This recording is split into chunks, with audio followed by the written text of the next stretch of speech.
Hey everybody, this is Nick Mayhew, three-time gold medalist and three-time world record holder, and you're listening to Power 98.5. We don't play the social game. We are social. Power 98.5. You're listening to Power 98.5, powered by United Angels Dream, your number one resource for public relations, entertainment, and multimedia. Contact them today at unitedangelsdream.com. Hi, this is Dan Aykroyd. He's progressive. He's beautiful. He's thoughtful. He's intelligent. He's powerful. He's positive. He is Stephen Cuoco on Power 98.5 Satellite Radio. Empowering listeners from the US to the UK. Live on air with Stephen Cuoco.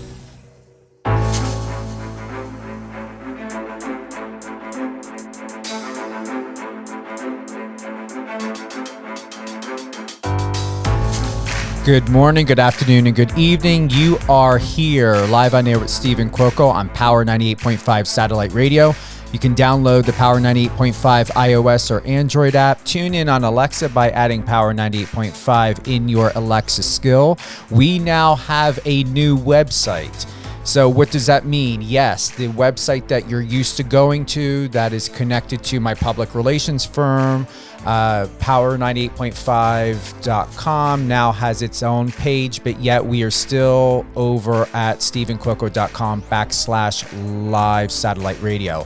However, on the new website, we wanted to get a lot more advanced, a lot more into making it very community driven. So if you have any questions, we have a live feed. You can instant message myself and my team.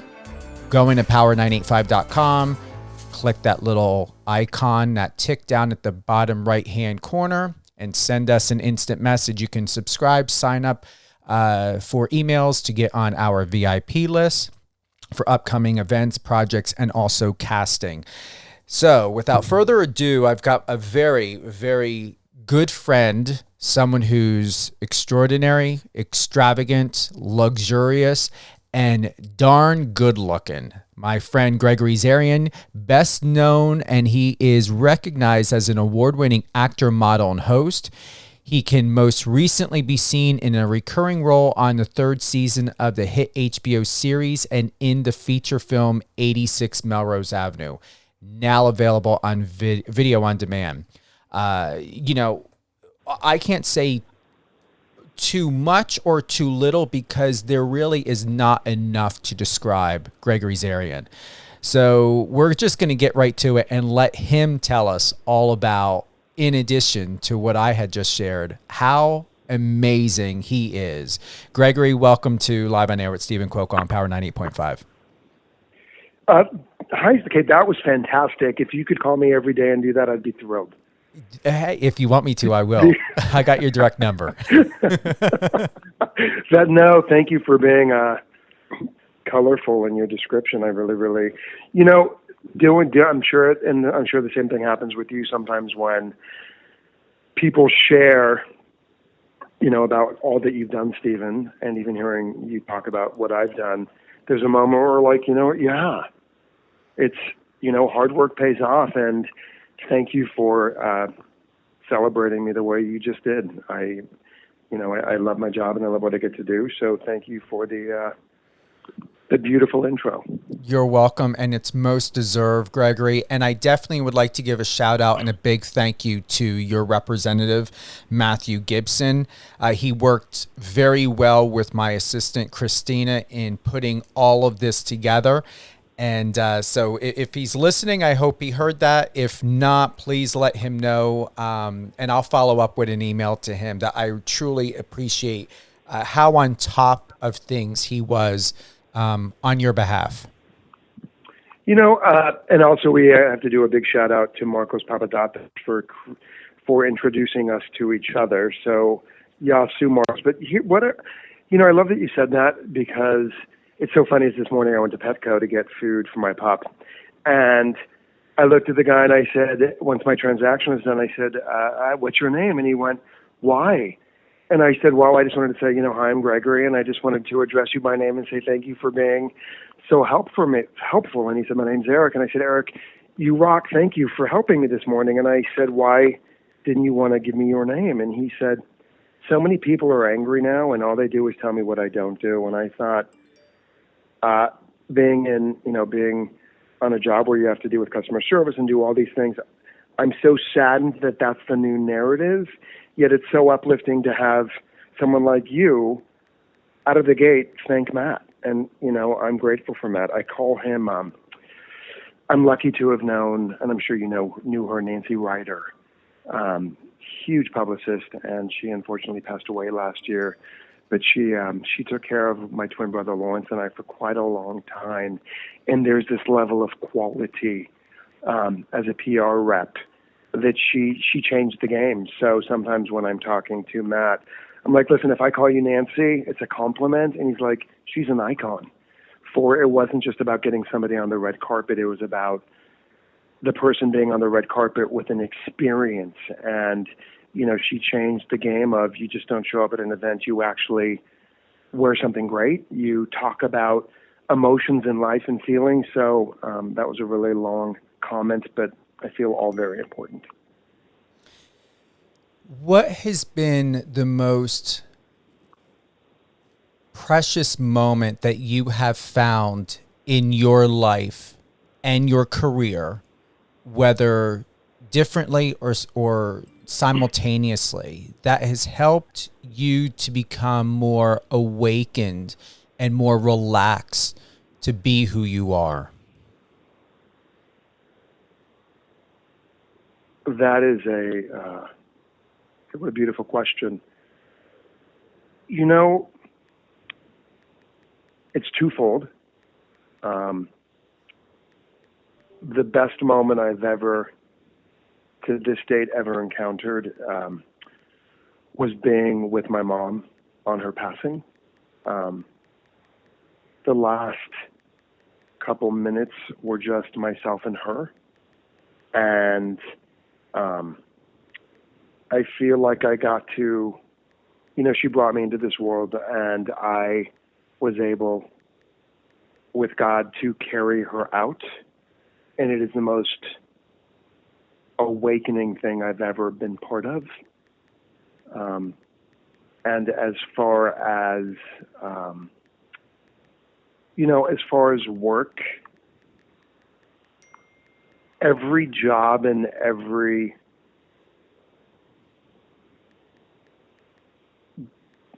experience I've had in my career, be it a Westworld caliber or be it a independent film where I got to say two words, they've all been magical to me because somebody invited me to the party and there was a story that had to be told, and I was part of that storytelling.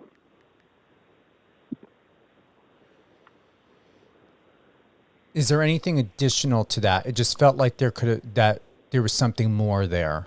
I mean, I was like really in tune. Yeah. Go ahead. No, I love that you found that. There was a moment, wow. You got right in there, Stephen. I was honest. I grew up going to Berlin, Germany. My mother was from Berlin, Germany. And we were lucky to spend a lot of time in Berlin with my grandparents. My grandfather was my hero. And when we went there as kids, of course, the Berlin Wall, the wall was up. And I was lucky to have been there, give or take one or the day after that the wall came down. And there was so much there that I grew up being part of that I was lucky enough to have been hired on a series with my twin, Lawrence, a couple years ago, Counterpart, that was on Starz Network. And we got to play the same person, different sides of the same person, and it was filmed in Berlin, Germany. And so we collectively got to go, quote unquote, home and go back home to see where we grew up, what we did, and connect with our grandparents and our mom in a very different, special way. Just because somebody's not here doesn't mean that they're gone. It just means that they're physically not here anymore. So we got to go home, and there were moments that Lawrence and I were walking down the street of where we spent a lot of our life, holding hands and being an identical twin. We are very, very close and very connected, and we got to hold hands and connect in that way. And that's a moment that I will forever take with me, because we didn't talk about it. We just held hands and we connected on it and remembered it. So that's probably what you were picking up when I was answering. Mm-hmm. And do you know you shared that exactly at 11:11? I just looked at the clock and I made a wish. I did. You did. I was doing the same thing, and I was like, he's sharing that at 11:11, exactly in a moment, or in the moments when you began, the time change. I was like, okay, this is very, very powerful. And what's interesting is this is why I wish this was live, because as I was speaking, I was looking at a photo of Lawrence and myself when we were in our early 20s, and right next to that, and I'll text it to you, because right next to the photo is a photo of us as adults. Mm-hmm. And it was just, my Lawrence is my identity. I'm independently myself. However, I'm genetically split. So he is so much intertwined with me. He is we are connected with every breath we take.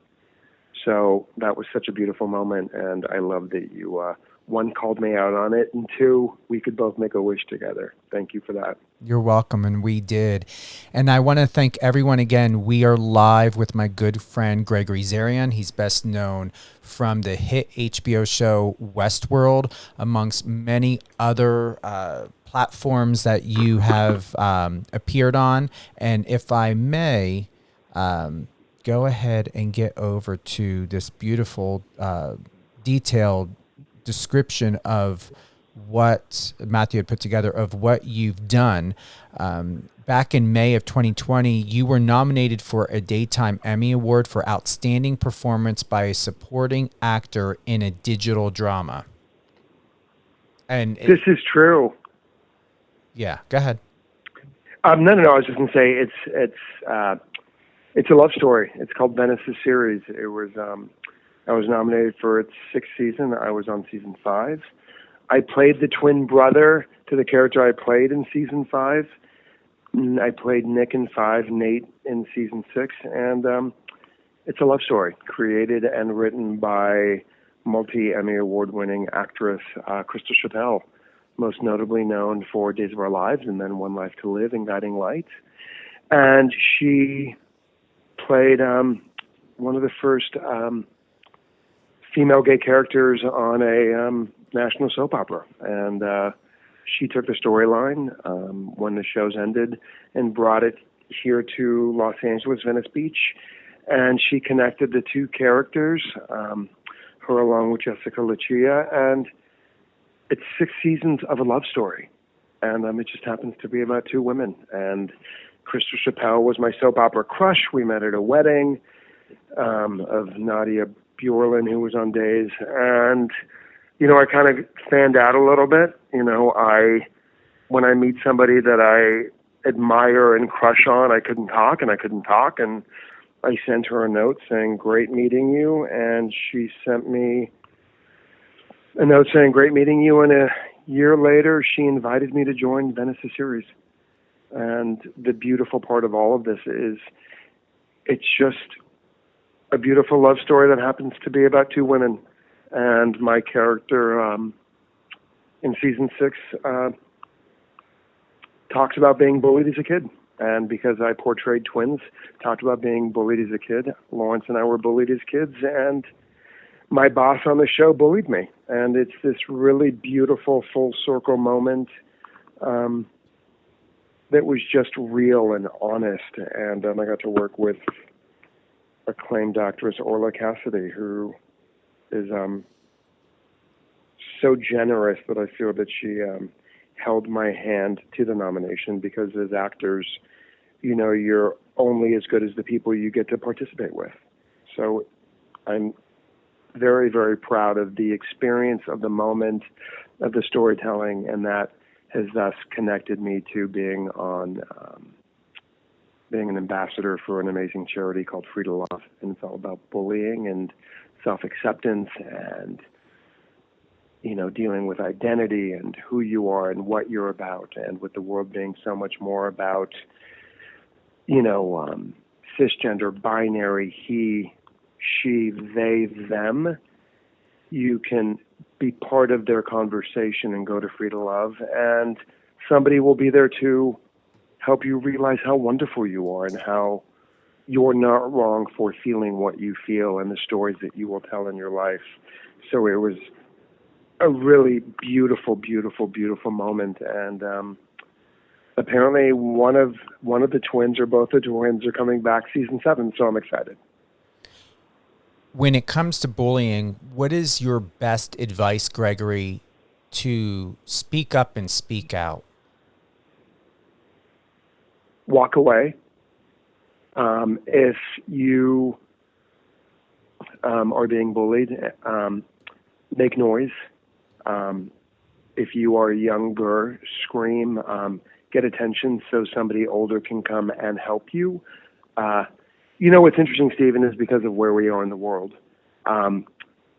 Online bullying, which I know everybody has heard about, somebody somewhere in the world that committed suicide because they couldn't handle the online abuse. And because of where we were with COVID, it became horrendous as to being bullied on the phone, on your computer, on the iPad, on every type of device. So what I say to my nephews or anybody that's listening, block, turn off your computer, call your parent, call someone, get help so that you can pull yourself out of the situation. You know, the two greatest things we have are our feet. Walk away. Just walk away. And, you know, it's interesting because when somebody comes at us or taunts us, we, for whatever reasons, engage.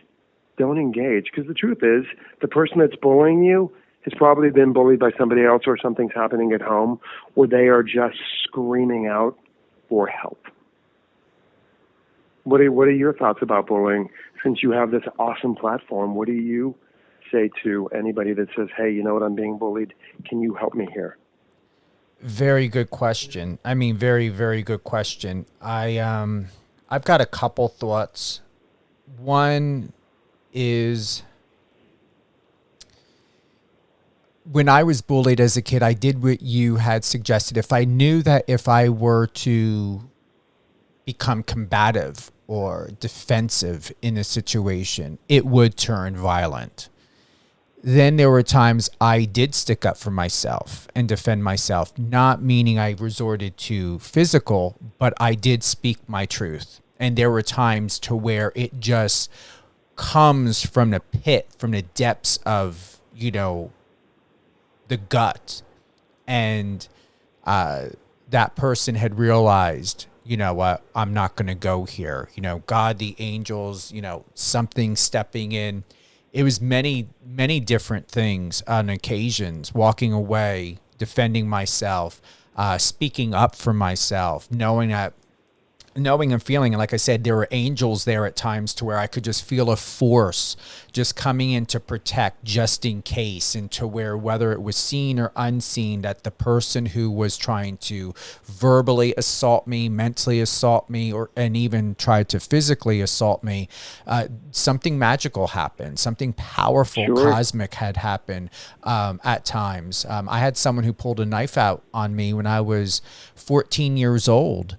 And just cutting through to go to class, and I took a shortcut through the lunchroom, and guy came through and pulled out a pocket knife, and I had to get escorted to my classes for like a full month because this kid made such a veiled, if not most dangerous threat, to where my mom wanted to pull me out of school. I said, absolutely not. I said, I will not run from people like this. I'm not going to give him that power.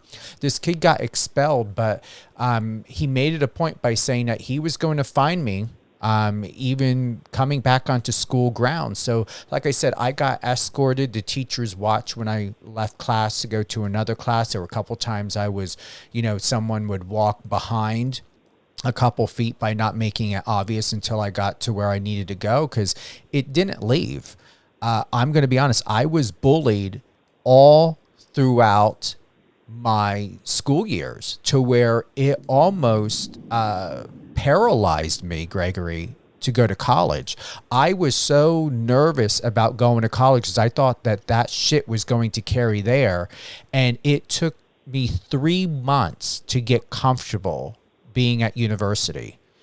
And to realize that I was safe and that I was not going to have to be so coherently aware of 360 degrees around my surroundings and wonder who's going to come up from behind or from the side of me. Because I literally dealt with that all the way up to my senior year in high school, to where I was so glad when I was 16 that I finished actually high school early, took pre-college classes. But I finished down in Georgia to where I was still legally required to where I had to take some classes to finish out, but I was done by my sophomore year. But they did say that if I wanted to get my diploma early, I could. I said no. I'm glad I finished out. With that experience, I would say probably by my senior year, I was hardly there. I didn't have to be, but still, even when I was, the taunting was there until it got closer to the end of the year. Then it somewhat subsided. But even on the day I graduated and got my diploma, it just felt, I could feel the haters. I could just still feel them. Go ahead. And no. I just, it's amazing that the experiences that we had, or anybody that has been bullied has how it totally permeates our DNA, and it gets so deep. You know, I've said to my dearest friends, because the bullying was so bad, and I wasn't, we were bullied, as twins. Lawrence and I were bullied collectively. When you're identical and you have the bowl haircut, and instead of wearing jeans, your parents put you. My parents were immigrants in this country, so we were. When you go to school, you wear dress shoes and you wear slacks and you wear nice shirts. We weren't allowed to wear sneakers and jeans and torn T-shirts. So kids, not knowing better, made fun of us, and they called us horrific names, and we were then bullied independently. And it sometimes my biggest fear were people, because all I was a kid that happened to look like somebody else. And when you had to pick somebody to be on your team, Lawrence and I were the last to be picked, and then standing there with your twin brother and, hoping that somebody picks you, and then somebody picks you over your brother or your brother over you. You're then like, okay, what's wrong with me? And then it creates this insecurity with your twin brother. And, it's fascinating how it can just, I don't want to say define you, yet define you. I had dinner with a girlfriend of mine that I've known since high school, and she was married to one of the jocks, and when he was a kid, he bullied me. And it's interesting because now that we have spoken, she shared with me a bit of his story. So he was just doing what he could do to survive. All we are doing is surviving wherever we come from. So every bit of my story toward him is gone because I thought, wow, he was just doing the best he could. And I now say to my nephews, both of them are athletes, and they are, I don't necessarily believe in, I believe all the kids are cool. Every kid is cool. We were all cool. I believe today, Stephen, you and I are cool. Everybody that's listening is cool. We just end up finding our pod and our little group that, we end up hopefully spending the rest of our lives with. But I tell my nephews all the time, go up to that one person or those couple of people that seem a little bit different, a little bit off, a little bit more quiet. Maybe there's a different culture that you see they're from, and just say, hello, my name is Xander. My name is Christian. Because that will change how it is for them. It'll change how it is for you. And maybe if there's a cooler group of kids, quote unquote, that sees you do that, it may open the door to create these amazing friendships because we all have a story. And we are just sometimes too afraid to accept somebody that's different because a lot of our differences are similarities, and it just means we just learn a lot more about different people.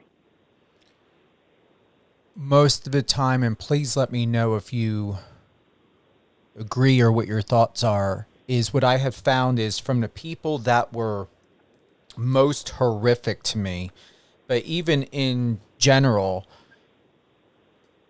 were jealous, envious, and hateful to the fact that I was absolutely empowered and strong through every single adversity. They sensed that there was something about my spirit and my light that I refused to be put in a situation to think about suicide, to think about falling down a drug or alcoholic behavior pattern, that I refused to make dangerous decisions or to put someone else in a dangerous decision. Now, don't get me wrong. It took me a long time to get out of victim mode. I mean, I was very angry.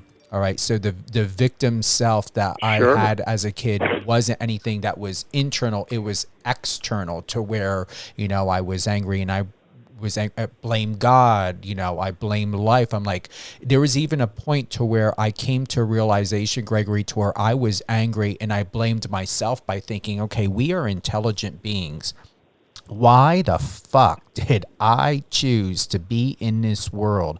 What conversation did I have with God? What did God, say that had me trust to be here in this world? And, I know people, that are out there, or religious communities, or certain people are wondering, we don't choose.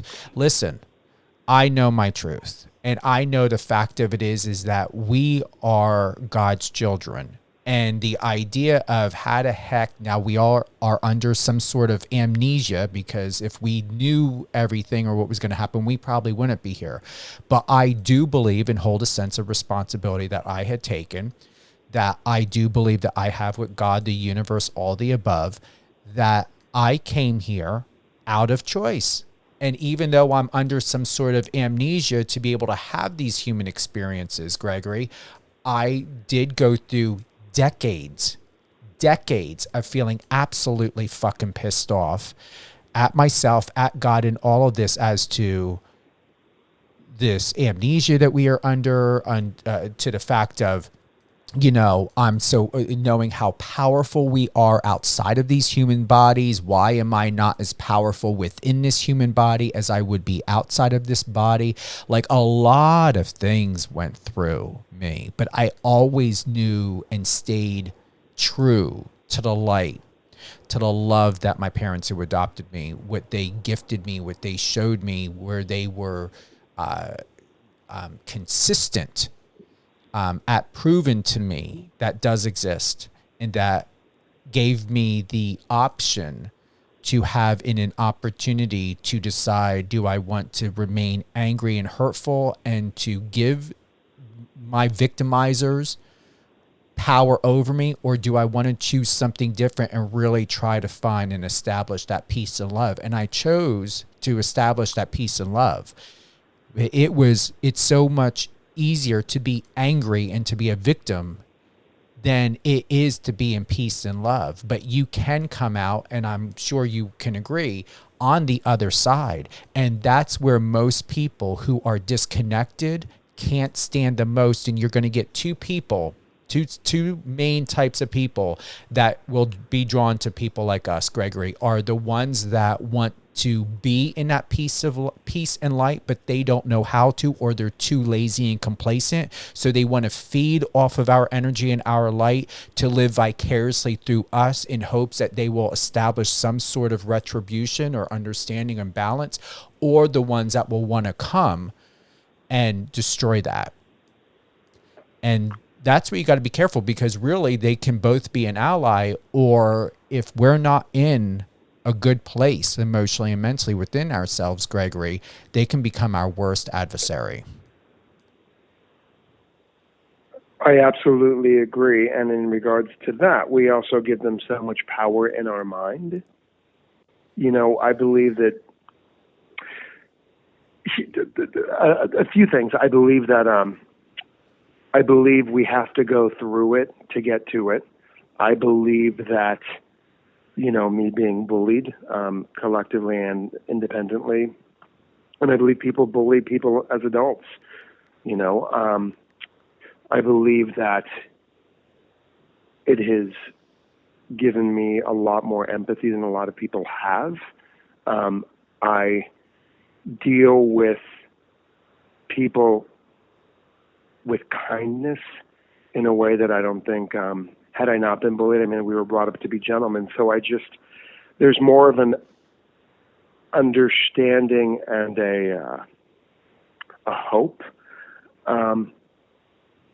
because people are only reacting off of what I give them.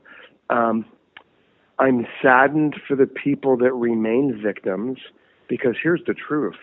We're all defined by, I believe we're all defined by a story. And I believe the story has carried us up until we rewrite the story. So who would we be without that story? Who are you if there's stories that people say, my parents didn't love me. So you are so defined by my parents didn't love me. So look at the way this person's life played out because they believe their parents didn't love them. What about changing the story and realizing your parents did the best you could? I'm not glamorizing every mom and dad. I'm just taking a chunk of what somebody could possibly be living in. And, here's the truth. You and I it goes back to what you were just saying. Hey, we were bullied and, poor us. Well, here's the truth. You were bullied. I was bullied. I think people bully each other every day, but what are you then going to do about it? And I choose to, if I'm going to let somebody hurt me or bully me or be aggressive, or I'm going to use the word abusive, but in the context of, verbally say horrible things or be abusive, quote unquote, to me, how am I then going to let that define my next moment? Am I going to give them the power and be like, okay, you're abusing me? Or am I going to find a way to not engage? It goes back to what we talked about, a little earlier in regards to how do we handle bullies? I'm not going to engage. I have a family member that is so aggressively abusive to me. Stephen, it changed because I didn't participate in it. And it was very kind. I'm like, listen, if you yell at me, I'm going to hang up. I'm going to say, hey, listen, you can't yell at me. If you are going to be physically aggressive toward me, I will walk away. And my interactions with you are going to change until this changes. I don't get treated the same way anymore because I did something different. We have a choice as to how we want to be treated. And I choose to not be abused. I choose to not be yelled at. I choose to, you and I, Stephen, can have a passionate conversation. You and I are both adult men. We both know if it got aggravated or aggressive or either of us got agitated, you and I can have a conversation, be agitated, but we are smart enough to know that when a tone changes and if it becomes disrespectful, we either engage or we don't engage. I just recently created this new boundary with somebody in my life. Hey, listen, if this gets a little bit awkward or uneasy or we have an agreement, you know what, I'm going to walk away for about 10 minutes because you can't take away what you say. My mom said that to me as long as I can remember. You can never take back what you say. And I don't want to say something I don't mean.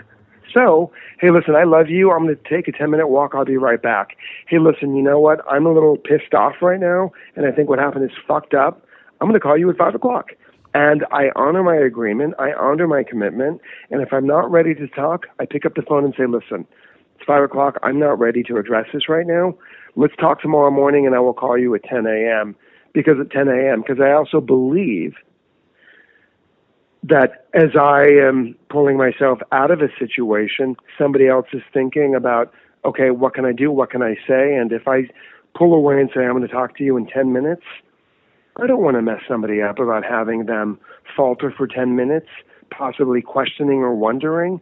It's me then being considerate of somebody else saying, I will call you back, and in 10 minutes, I will call you back because I love you enough or I care about you enough to not have you spin, to not have you question, so we can find some possible peace. That's how I take all of this now. Because, dealing with people, it's scary. People scare the shit out of me. They do. And a lot of it is just, in relationships, a lot of people I heard, a lot of my closest friends and a lot of people that I thought were going to stay connected and married for a lifetime ended during COVID, because you got to know the person you were finally living with, and kids and work and jobs. And what I've heard consistently most of, people never talked. People never shared. And it's not about saying you did this. It's about, hey, let me share what this is for me. Let me tell you what I'm thinking. Let me tell you what I'm feeling. This is how this is for me, because we teach each other how to treat each other. So I believe conversation. I believe,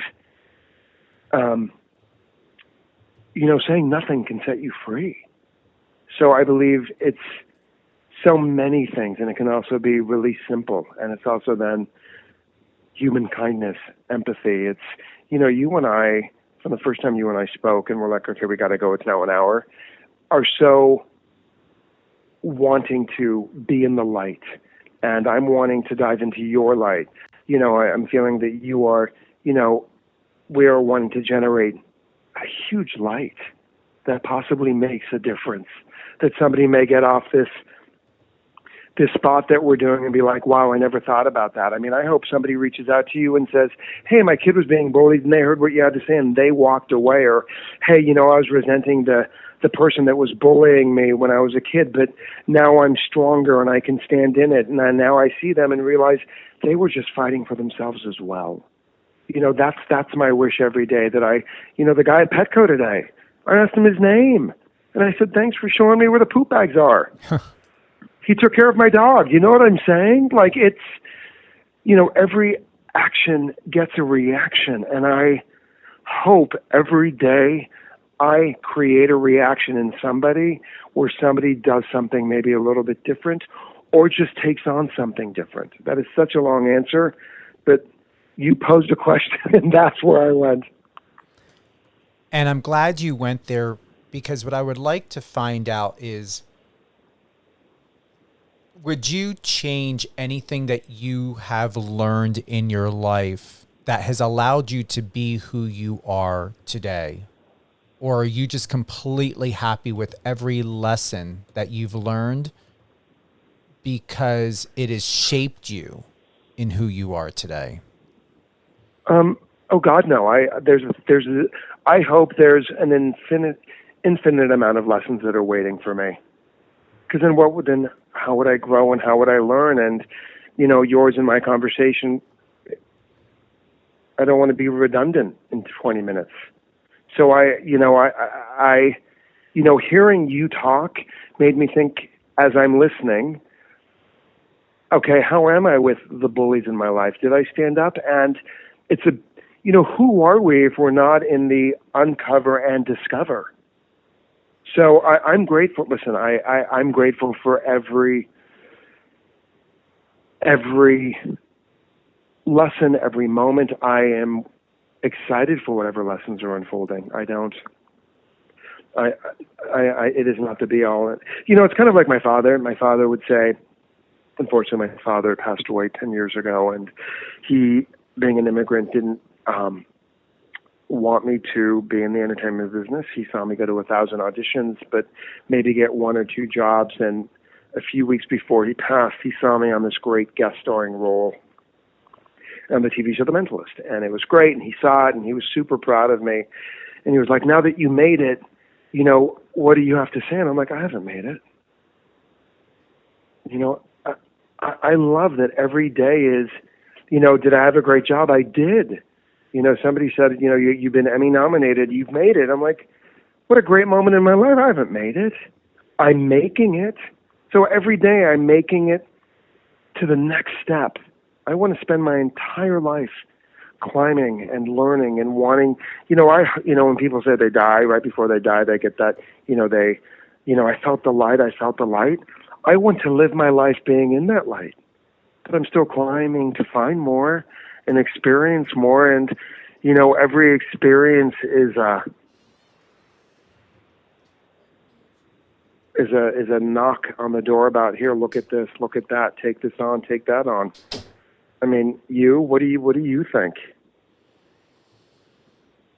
How do you feel do you feel you've learned every lesson? Do you feel that you are at the gates of freedom and there's not more to learn? Or do you feel that there's so much ahead of you that is waiting for you to uncover and discover?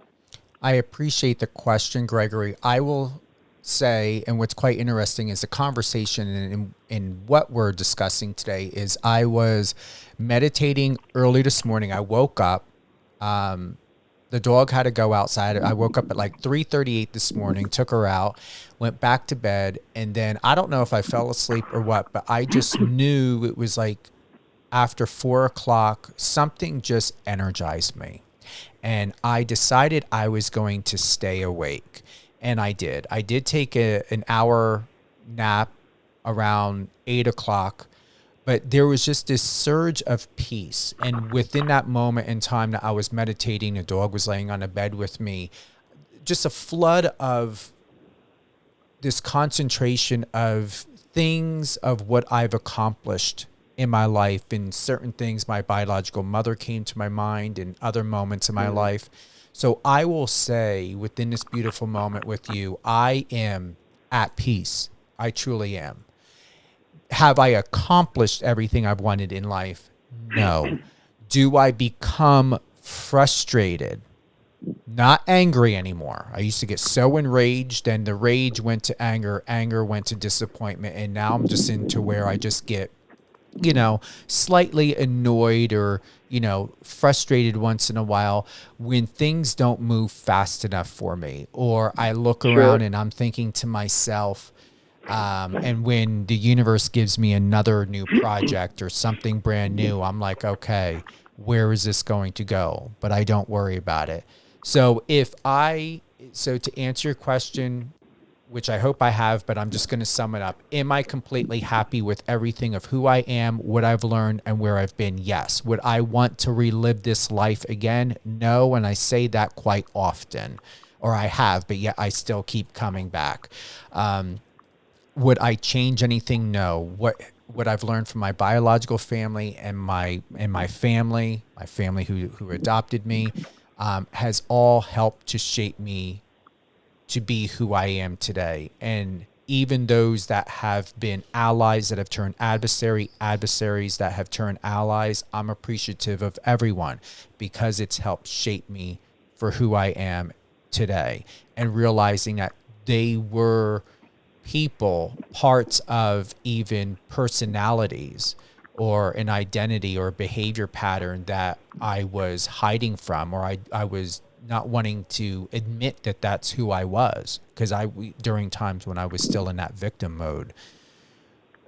At the same time, I have a lot that I want to do, and I'm assuming you can agree. I don't want to speak for you, Gregory. I will be 48 in April, and I will say that as much as I have learned very much the hard way on how to be patient, I will honestly say I'm going to call out, I respect God's timing, the universe's timing, and my timing. It proves to me every day through experience, Gregory, that is a fact. I will not dispute it, because every day that I live life, timing really is essential and beyond important. I have many more okay, now I understand moments because of realizing it is, in God's time.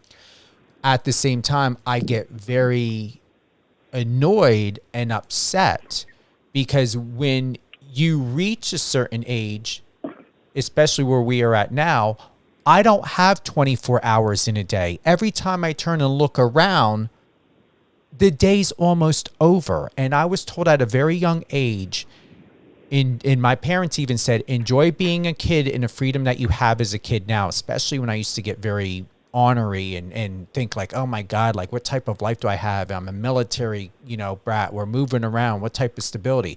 But it's true. The older that we get, the less time we have. And even though we have 1,440 minutes, 86,400 seconds in a day, when you are at the age that we're at, it goes by so quick. It's like, no, like, can we speed up the casting process? I just cast for Big Brother 24. I just actually cast for 3 reality TV shows, and there's an email sitting in there, a couple of them right now from casting directors.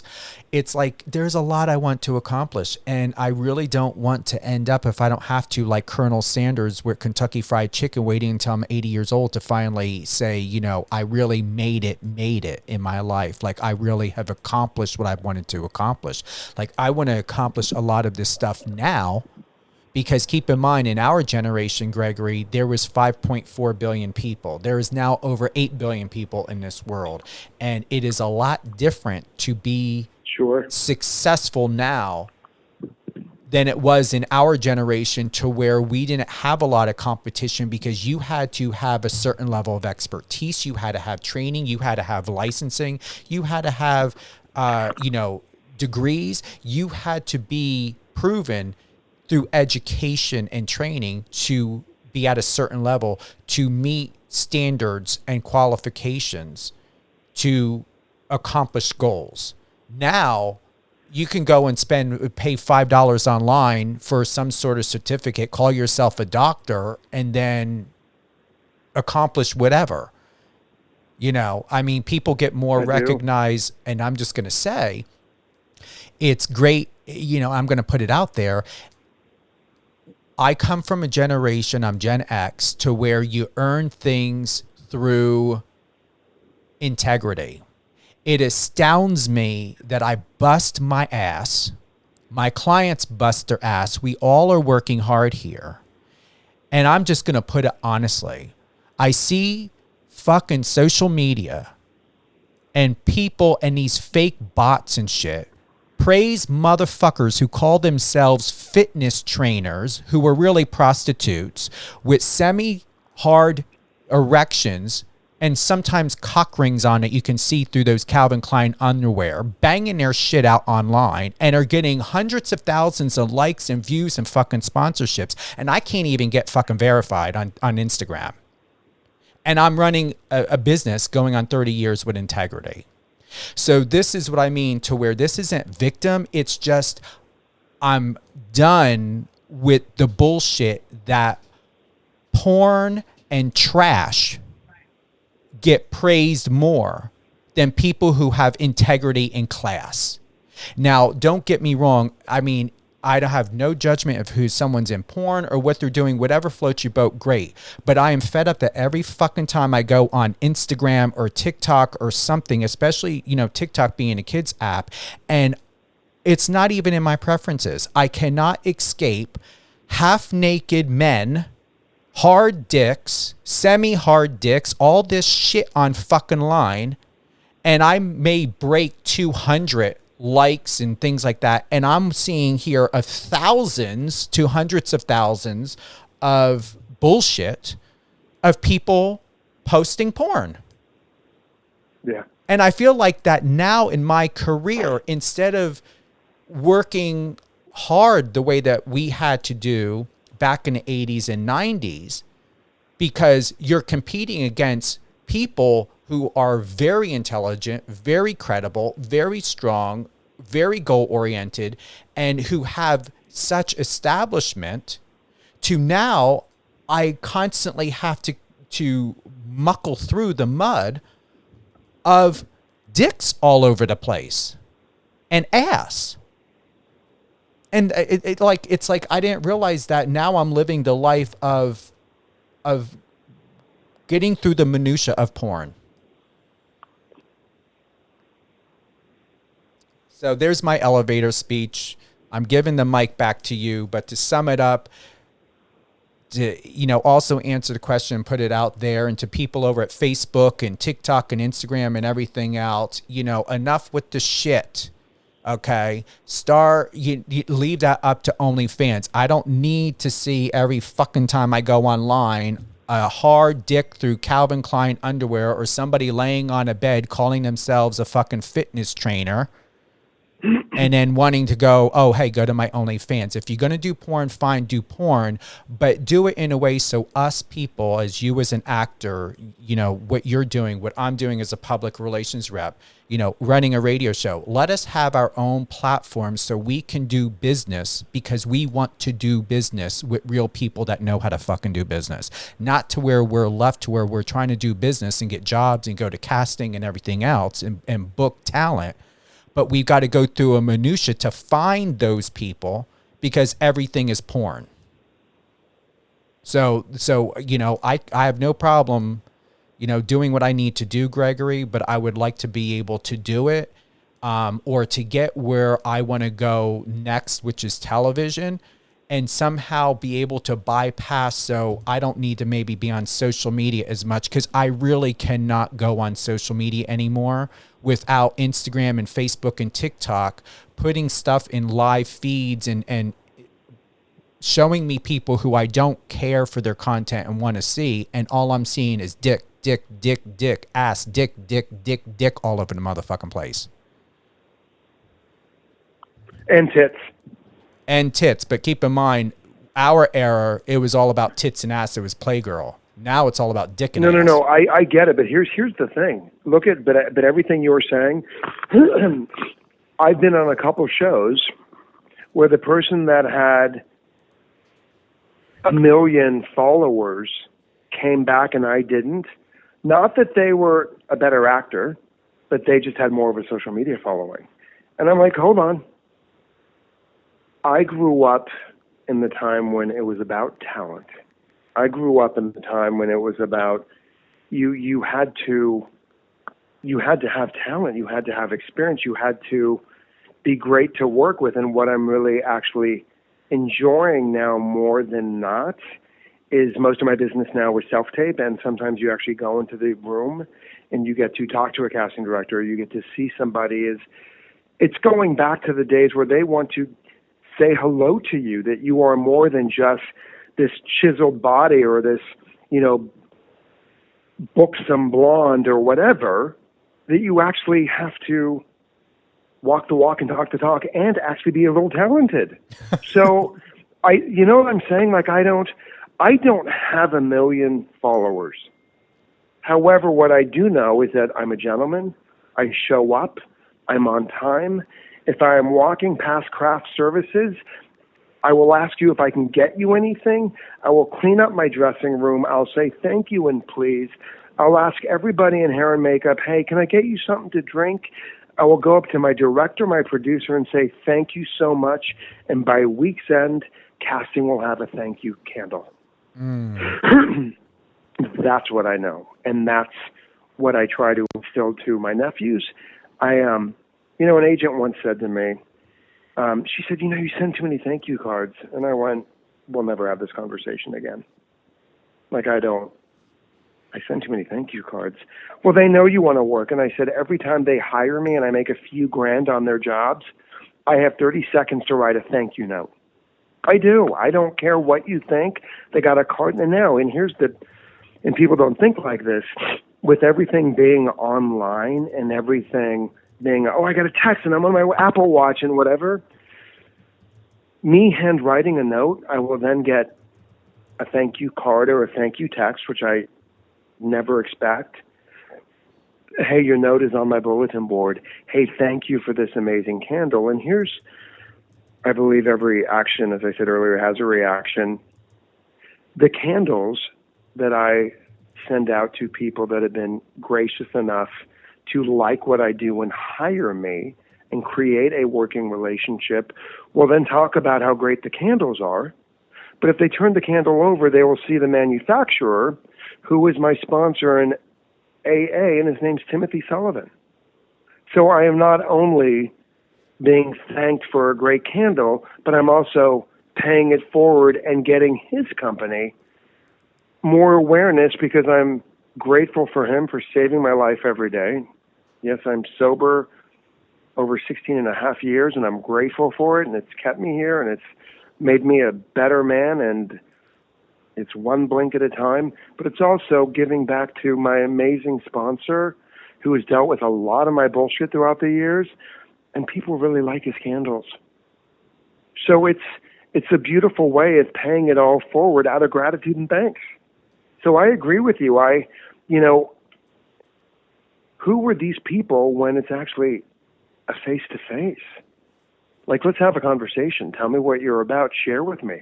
Most of the jobs I've gotten before COVID were, hey, let me ask you a question. Lawrence, when I was saying Lawrence, we were on Nip Tuck together, and sitting in front of us was Ryan Murphy, Brad Falchuk. They are the wonder team of everything American Horror Story, true crime, Versace, and this past year, impeachment. So it is this wonder team. The reason why Lawrence and I got the job, and I want to believe that, we're talented, was there was this moment where we were in the callback, and I wouldn't let go of, we played twin plastic surgeons. I wouldn't take my arm off Lawrence, so I kind of made it a little bit incestuous, and everyone has a fantasy about twins, good, bad, or indifferent, boy twins, male twins, whatever, girl twins. I saw Brad months and months and months after we filmed and it aired, and he just said, one of my favorite moments to date is the way that you were caressing your brother's shoulder. Never even thought about it, but I never thought about that that's why that happened, but him telling me that made it go, got it. It's an in-person experience. It's a moment. So that is my and here's my plea to anybody that lives on their phone. Pick up the phone and call somebody. I write my aunt a greeting card twice a month. Write a card. Do something different. A text, it's great. Do something a little bit greater. Make it an experience. That's my 5 cents, damn it. And I didn't even have to show my ass. Well, and you didn't have to put a cock ring on and have a semi-erected pick and wearing Calvin Klein underwear while you're laying on the bed. It's touche. Touche. So listen, everybody, Stephen and I are available for future engagements, and we will show up in really nice suits. We will say thank you and please, and if we're passing the buffet, we will see if you want peanut butter or chocolate chip cookies. Thanks. And some mimosa or champagne, and yeah, I'm loving that. Gregory, I so want to thank you for being with us today. I know my assistant had shared with Matthew would probably be about a half hour, 45 minutes, but this is why I really don't know how much time, because it really is about you and for you. I want to thank you for the questions you had asked me and to be part of your interview in that way. I really want to build more on this. I did send an email over to Matthew letting him know that let's get you back on.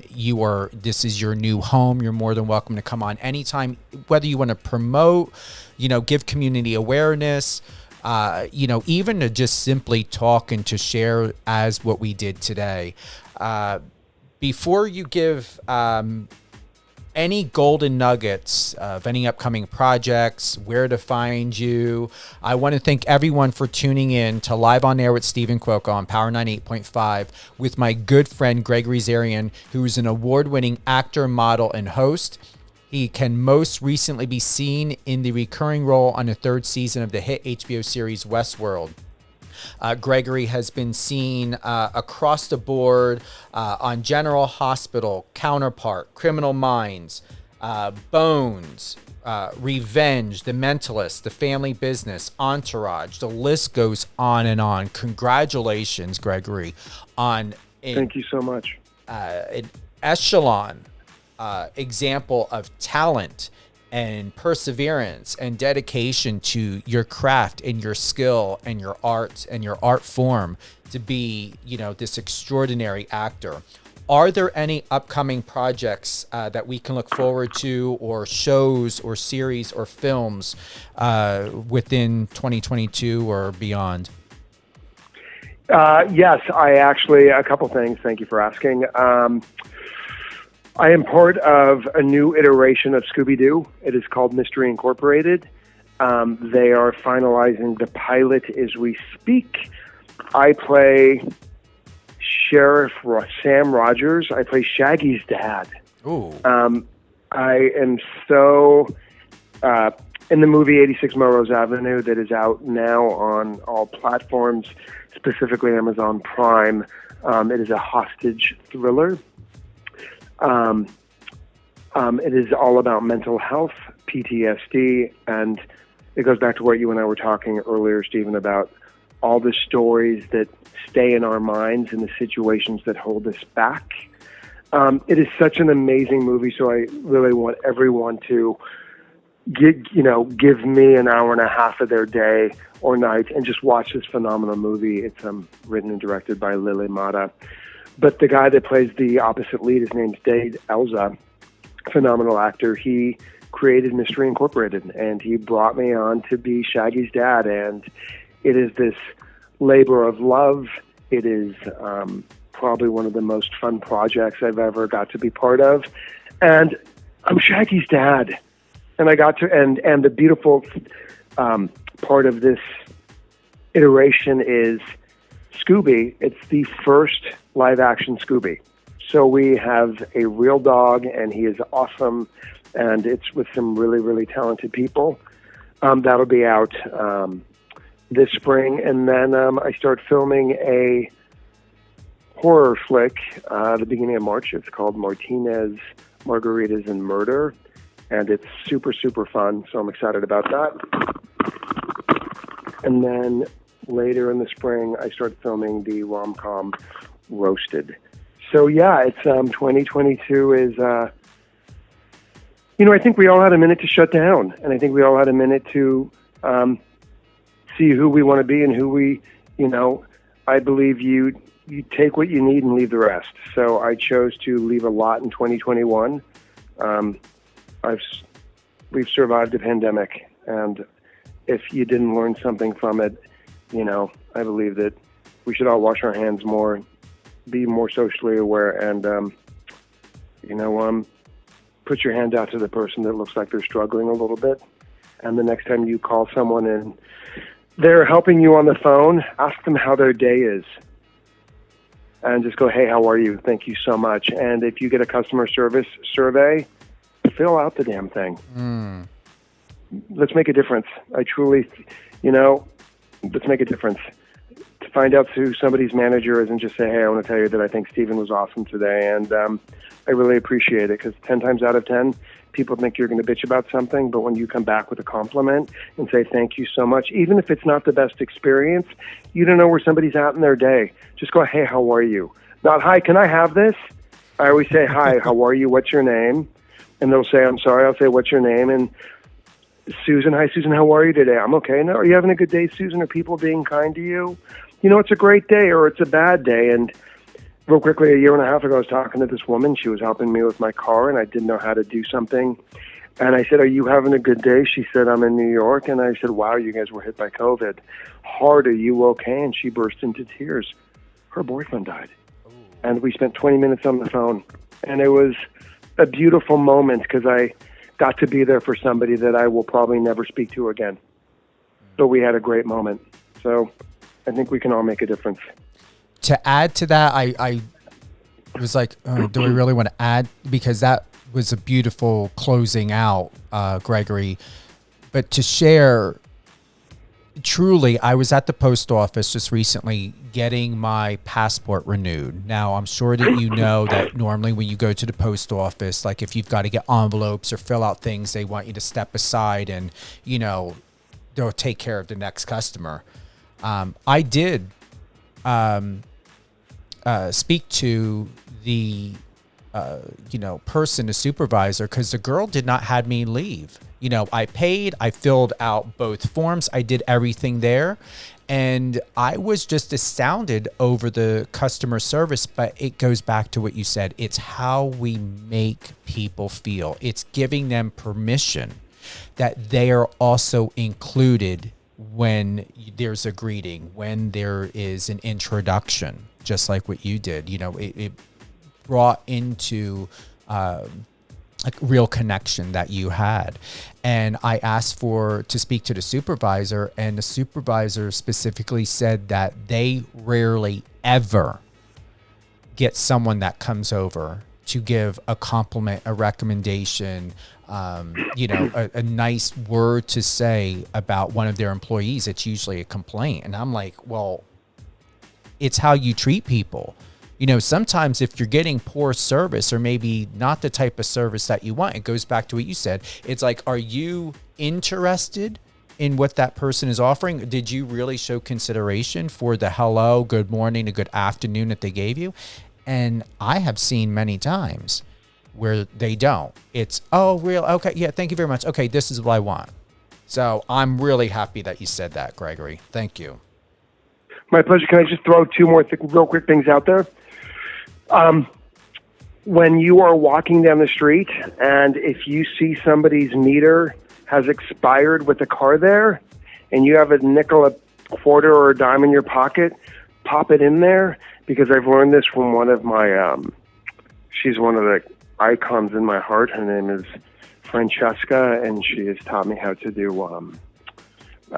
26 and 2, formerly known as Bikram Yoga. Mm-hmm. She said, just leave footprints of kindness wherever you go. They will never know that you did it, but they know that they didn't get a ticket. And it's such an easy gift. And it's not about, hey, I put a quarter in your car. It's just about doing it. And she truly lives in my heart. And the last thing is for anybody that is struggling with sexual identity and who they are and whether or not they fit in, and I said this earlier, please visit freetolove.org, and that's free, FREE, the number 2, LUV.org.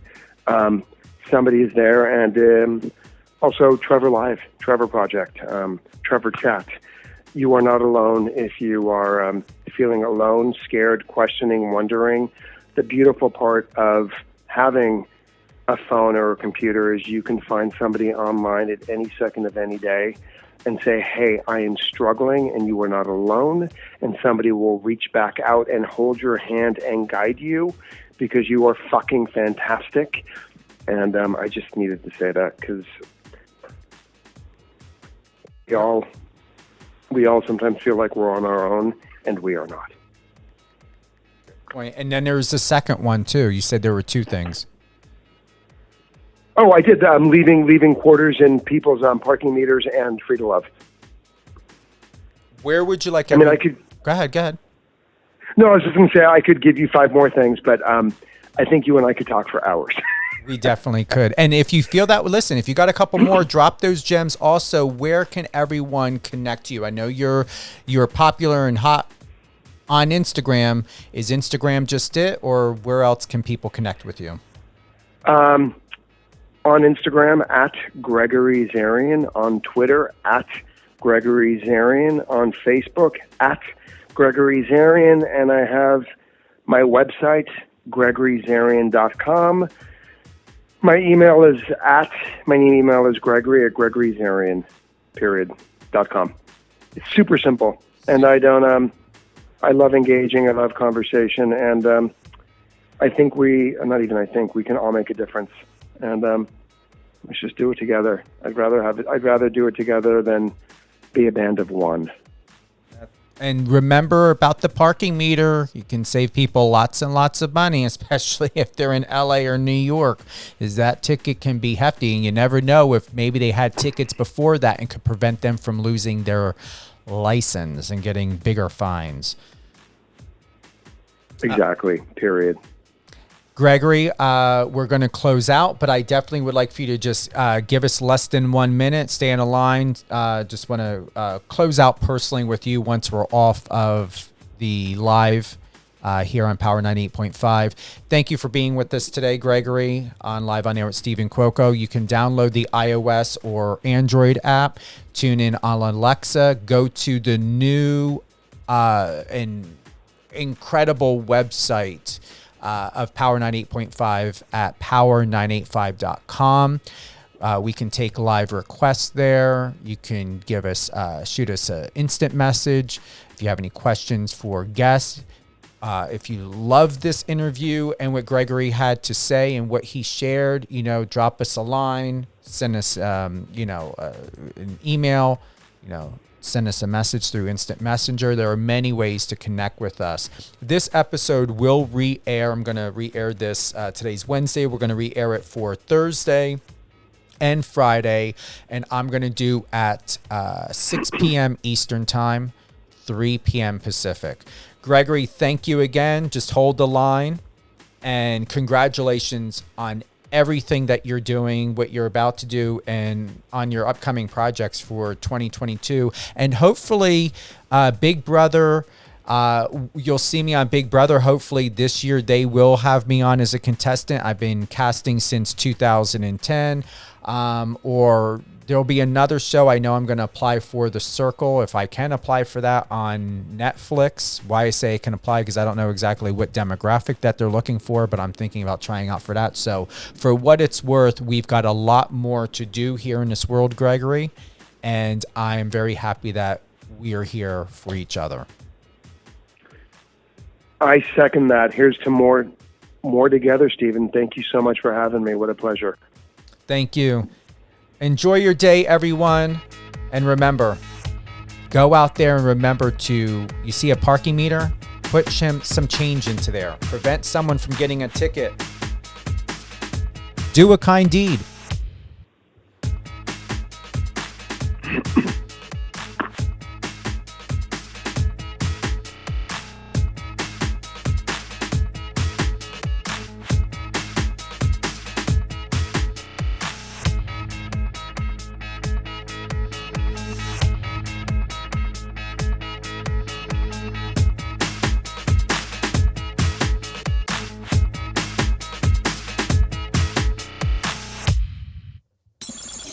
Friend us on your socials and let's connect.